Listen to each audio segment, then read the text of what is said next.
Yeah, so when we were talking about some of the cultural differences and shocks and just generally things that were a little bit different about Armenia, for me, experiencing as an Englishman who's lived primarily in the UK for the first 30 years of his life, but also spent 7 years in Australia, 9 years in Singapore, and now being in Hong Kong for over a year.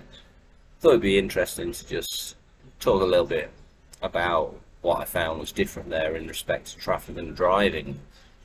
So, I suppose first thing to remember is it's not a lot different, certainly in Yerevan, than anywhere else. You know, it's a city that gets very busy in rush hour. There'll be a bit of gridlock at times, which I'll talk about a little bit later. Parking isn't always easy, but that's in respect of the fact that the city was rebuilt during the Soviet era in the 1930s, and as well designed as it wasn't geared for the amount of traffic that we now have on the road, 90 plus years or 90-ish years later. So that's probably the same as a lot of countries, but anyway, I've got some interesting stories that I thought I'd share with you in regards to driving and traffic in Armenia.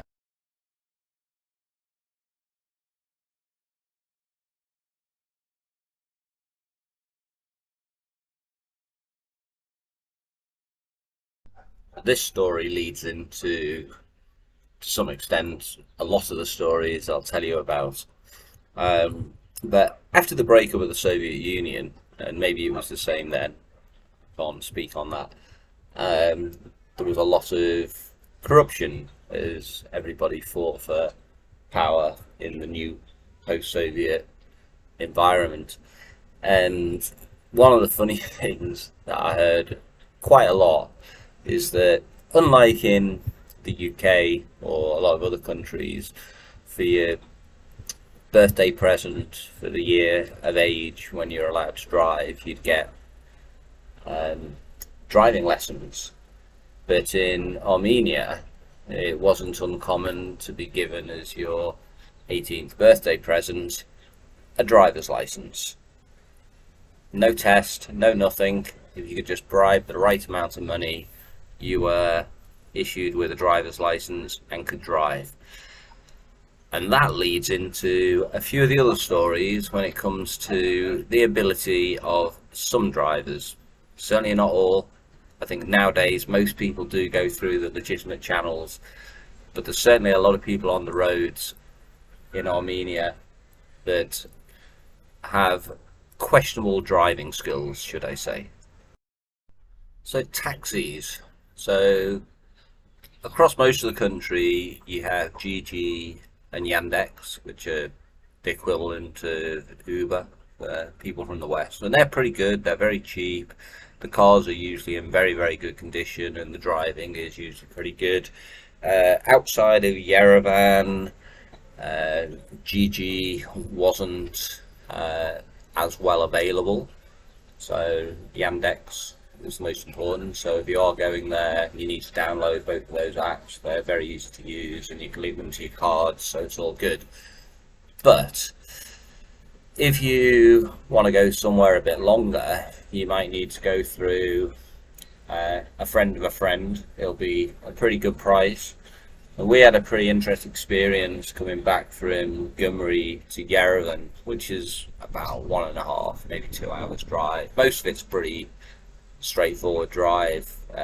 It's not in parts the best maintained highway, but it's being upgraded quite a lot. So on the whole, it's pretty good. We got one of those a friend of a friend taxis who probably just needed to go to Yerevan for some reason. It was Sona and her mum and myself. Oh my god, that was a scary drive. There was a youngish guy driving. He spent big chunks of the time with a cigarette, hand out the window, two mobile phones he was swapping around with on his other hand, texting, calling. A lot of the time he was literally just driving with his knees, and that's not a good way to drive. I mean, firstly, just using a mobile phone in a lot of the countries I've spent a lot of time in, it just isn't allowed.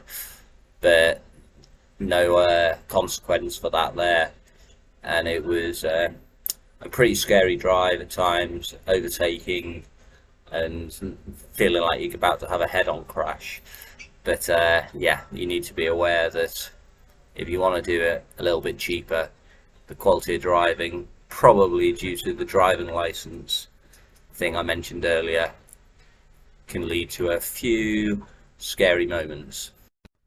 Another one which also relates to Gyumri is we've got a taxi from Yerevan up to Gyumri to visit extended family there, and we had to get one of these 7 or 8 seaters because it was myself, Sonna, her mum, Sonna's sister, quite a few of the kids. So I think there was 7, maybe 8 of us in the car. And we got there. It was actually a pretty good drive. We stopped off at a place to get LNG, and there was a super cool, cute dog there that we fed a little bit. He was cool. But yeah, literally as we arrived outside of our destination, we stopped. We were getting out just around the corner from traffic lights, and this Mercedes, quite an old one, I'd say 1990s, just came careering round the corner through a red light, back end just swinging halfway across the road, just went all over the place. How it didn't hit anything, I mean, there was just smoke and, from the rubber burning on the road, just all over the place, and there was just like I think I say a kid driving, that's me being old, but can't have been more than 19, 20, but clearly didn't know how to drive a reasonably powerful car. So that was something to watch out for. So yeah, be careful when you're around the roads. You might see some pretty scary driving at times. Yeah, another thing you'll notice as well is you'll see a lot of cars on the road with no bumpers, front or back, or fenders, as some people say in other parts of the world, which probably says a lot to the amount of prangs that people have. Not major damage, but a lot of smaller collisions. But there's also a lot of machismo in the drivers. They all think that they're brilliant drivers. But looking at some of the cars suggests that they are overstating their abilities. I know that's not a lot different than a lot of places in the world, but yeah, just generally look for the amount of cars that are missing parts that should be there, and it tells you a little bit about what you want to know, particularly if that's a taxi. Oh yeah, another one is just the amount of horn beeping, again, especially in rush hour. Now in rush hour, everybody's in a rush, obviously, and everyone's trying to jump the lights, get home as quick as possible. It's maybe it links into the mobile phone thing. That always seems to be that the person who's at the front of the lights when they're on red decides to go and have a look at their mobile phone, and so when the lights change, they're looking at the mobile phone. So about 8 deep behind just start beeping, and it's chaos. And then the person will go across, and then they'll be coming to the end of the lights changing. There's always someone trying to get through who no way had a chance of getting through, and they end up just blocking the road, and the gridlock just extends and extends and extends. To give you an example, well, actually 2 examples of how bad rush hour traffic and the chaos that comes from it can extend to. There was 2 instances when it took us about 2 hours to go about 5 or 6 kilometers, and ironically, both were related to funerals. One was because some famous guy in Armenia, singer, celebrity, died, and it was his funeral, and we unfortunately decided to take a trip over to Sonna's parents that day, and obviously we chose a bad time because there was so many people out for whatever reasons because of the funeral. I think thousands and thousands of people wanted to go to attend it, and or the memorial, and yeah, we just got stuck in it, and it was just ridiculous. And the other time was we were going to a wake for one of Sonna's work colleagues' husbands had died, so we were going there to pay respects, and for whatever reason, I have no idea why, but that was just crazy. It took 2 hours that night. I think that was between about 6 o'clock and 8 o'clock. What would normally be, 20-minute drive. Ridiculous. So, and then again, I understand those things happen everywhere around the world, but unfortunately those two particular times it was incredibly frustrating sitting in a car going nowhere fast.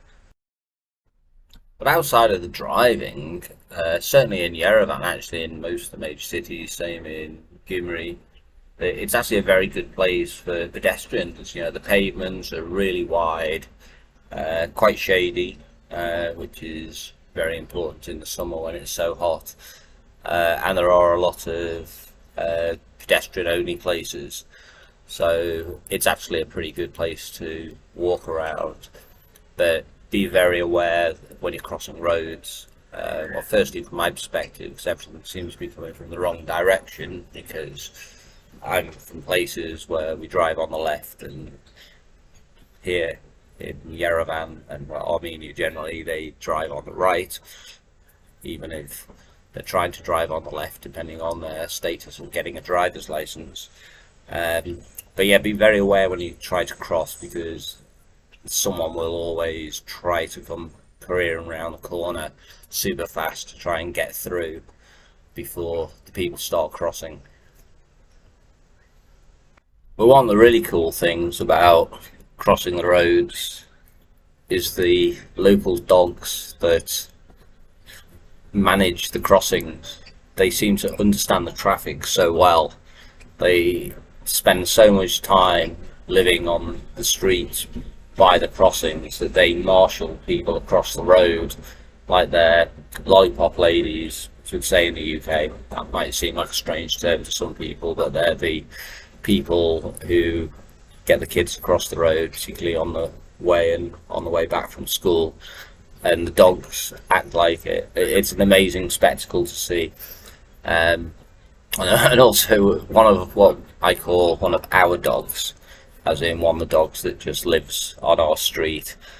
It has a similar mentality to me, because it seems to have a huge dislike for people driving badly, and it'll run down the road barking at cars, and particularly loud scooters and motorbikes that really should have better muffled exhausts. But yeah, he seems to be on my brainwave as to people who just seem to have no understanding of what it is to be part of a society and actually blend in and don't piss everybody else off. So anyway, they were my high level views of driving in a busy city like Yerevan and Armenia as a whole.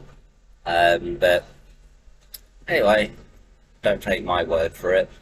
Go there and experience it yourself. It's not that bad. I've probably pointed out more of the bad than the good, but generally it's a pretty safe place to go. The city is busy, so the traffic's pretty slow anyway, which could be a good or a bad thing, but it's certainly good when it comes to not having serious accidents in the city. Just got to be a bit more careful on the big roads, which is something that's different for me at the moment, living in a sleepy little place like Discovery Bay in Hong Kong, where there is very little traffic at all. You have a handful of buses, no cars at all, just few golf carts, so you can cross the road blind here. But anyway, they're my thoughts.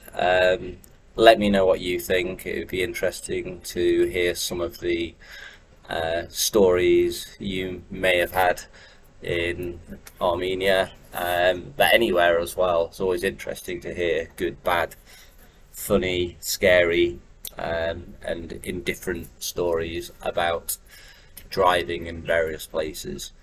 So that's all I've got for you tonight. So take care. Speak soon. Bye.